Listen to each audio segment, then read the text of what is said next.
નમસ્તે વિદ્યાર્થી મિત્રો. તો સ્વાગત છે મારી યુટ્યુબ ચેનલમાં તમારા બધાનું.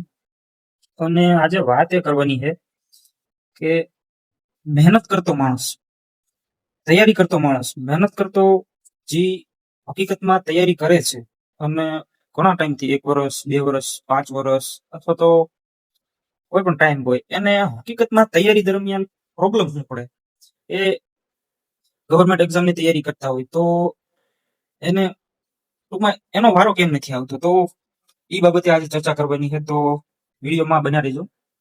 તો ઘણી બધી વસ્તુનું, અમુક વસ્તુ એવી હોય કે ઈ અમુક ટાઈમે નો ખ્યાલ આવે. કોઈ પણ માણસ હોય, મહેનત કરતો હોય અથવા તો ધંધો કરતો હોય, તો ઈ અમુક વસ્તુ અમુક ટાઈમે નો ખ્યાલ આવે. અમુક સમય આવે, અમુક સ્ટેજ જ્યારે આવે ને ત્યારે એ માણસને ખ્યાલ આવે કે આ રીતે હોય, આ રીતે હોય. અને તૈયારી કરતા વિદ્યાર્થીઓ મોટે ભાગે શું ભૂલ કરે છે એના વિશે હું ચર્ચા કરવાનો છું. એટલે કદાચ જો તમે તૈયારી કરતા હોય અથવા તો તમારા સગાવાલા કે કોઈ મિત્ર વર્તુળમાં તૈયારી કરતા હોય તો ખાસ એને વિડીયો શેર કરજો અને વિડીયોને આખો જોજો, એટલે તમને પણ ખ્યાલ આવે કે કદાચ આવી ભૂલ હોઈ શકે છે તૈયારી કરતા વિદ્યાર્થીઓ માટે.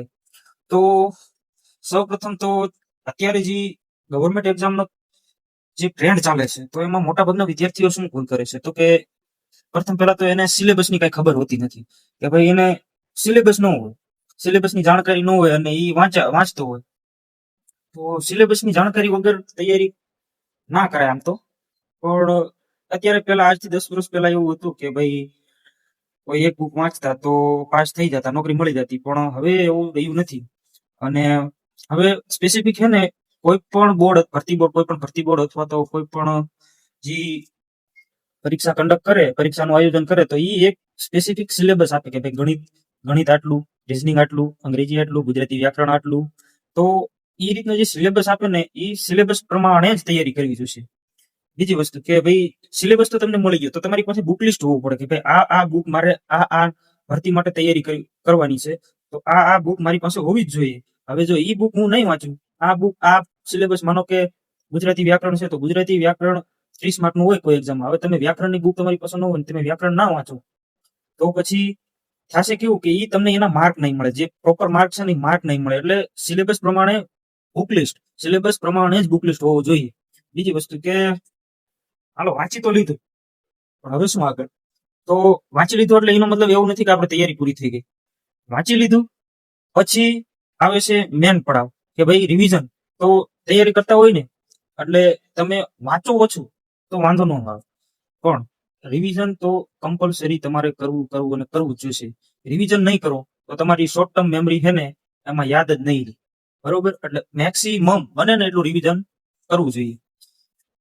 ચોથી વસ્તુ મારે એ કેવી છે કે ભાઈ એક્ઝામમાં આપણે માનો કે કોઈ પોલીસની તૈયારી કરતું હોય, કોઈ જીપીએસસી ની તૈયારી કરતું હોય અથવા તો XYZ તૈયારી કરતા હોય, તો આપણને ખ્યાલ કઈ રીતે આવે કે આમાં પેપર આવું પૂછાય છે, સિલેબસ આવું છે, આ રીતનું છે?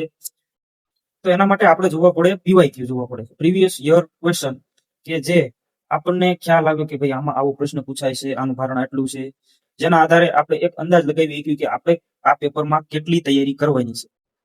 તો એ વસ્તુ થઈ ગઈ કે પીવાયક્યુ કરવા જોઈએ. હવે આગળનો ટોપિક તમને કહું કે ટાઈમ ટેબલ ફિક્સ હોવું જોઈએ તૈયારી કરતા હોય. એટલે એવું નહીં કે આજે 3 કલાક વાંચ્યું, કાલે તો વાંચ્યું જ નહીં, પાછું એક દિવસ 15 કલાક વાંચ્યું, તો આવી રીતે તૈયારી દોસ્ત ન થાય. ત્રીજી વસ્તુ, ટેસ્ટ આપવી જોઈએ કે ભાઈ તમે ટેસ્ટ નહીં આપો ને તો તમને ખ્યાલ જ નહીં આવે કે મારે કેટલા માર્ક આવે છે, મારું લેવલ શું છે, અને મારે કેટલું વાંચવું જોઈએ, મારે કેટલી તૈયારી કરવી જોઈએ. તો ભાઈ ટેસ્ટ તો છે ને આપવાની. અને હવે હું તમને જે કહું ને એ એક કાલ્પનિક દુનિયાથી અલગ જ છે, એટલે કે સોશિયલ મીડિયા.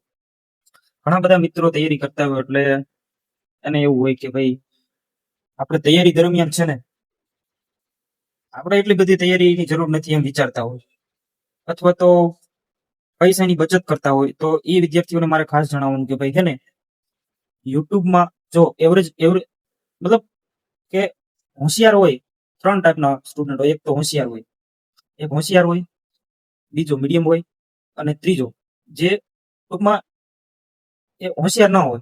તો હવે તમને ખ્યાલ છે કે ભાઈ મને આટલી એટલી તકલીફ પડે છે, વાંચવું તો આવું આવું થાય છે, સમજાતું નથી, આવડતું નથી, તો તમારે ઓફિશિયલી કોર્સ લેવો જ જોઈએ. કોઈ પણ કોર્સ લેવો પડે અથવા તો તમારે ક્લાસ કરવા જોઈએ.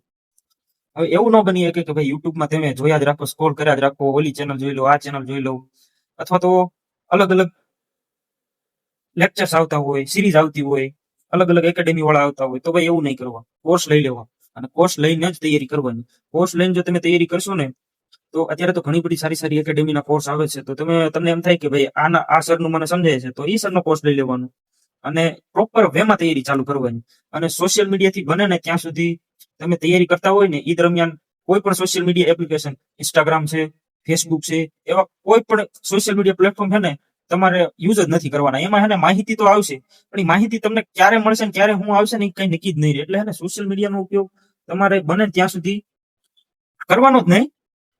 આ તો અપડેટ્સ અને આપણે કોઈ ભરતી આવતી હોય એની અપડેટ્સ માટે ટેલિગ્રામ છે અથવા તો એવી એકાદ બે ચેનલ રાખવાની. બાકી તમારે તૈયારી દરમિયાન કોઈ પણ જાતના સોશિયલ મીડિયા પ્લેટફોર્મ યુઝ કરવાના નથી. બરોબર? તો ઘણા બધા સ્ટુડન્ટ એમ વિચારતા હોય કે ભાઈ આ પ્રોબ્લેમ થાય, તો મેં તમને કીધું એટલા પ્રોબ્લેમ તમે સોલ્વ કરી લેજો. અને બને ત્યાં સુધી વાસ્તવિકતામાં જીવવાનું. કાલ્પનિક દુનિયામાં નહીં ફરવાનું કે ભાઈ નોકરી ઓલું તેલું આ થઈ જશે, ઓલું થઈ જશે. વાસ્તવિક દુનિયામાં રહેવાનું, વાસ્તવિક રીતે તૈયારી કરવાની અને વાસ્તવિક રીતે એક્ઝામ આપવાની. કાલ્પનિક દુનિયામાંથી બહાર નીકળો બધા. એટલે બસ આ 3-4 બાબતો મને ધ્યાનમાં લાગતી હતી, એટલે મેં કીધું કે ચાલો કાંઈ વાંધો નહીં, વિડીયો બનાવી નાખવી. બાકી તો તમે બધા સમજદાર છો અને તમને ખબર છે કે ભાઈ આ રીતે તૈયારી કરાય. અને એટલે મોટા ભાગે આટલી બાબતો ઉપર તમે ધ્યાન દેશો એટલે મોટા ભાગે તમારે વાંધો નહીં આવે કોઈ પણ એક્ઝામમાં. ક્લાસ 3માં તો નહીં જ વાંધો આવે, પણ પછી જેવું તમારું ડેડિકેશન ઉપર ડિપેન્ડ કરે કે ભાઈ તમે કેટલું તમારું લેવલ છે.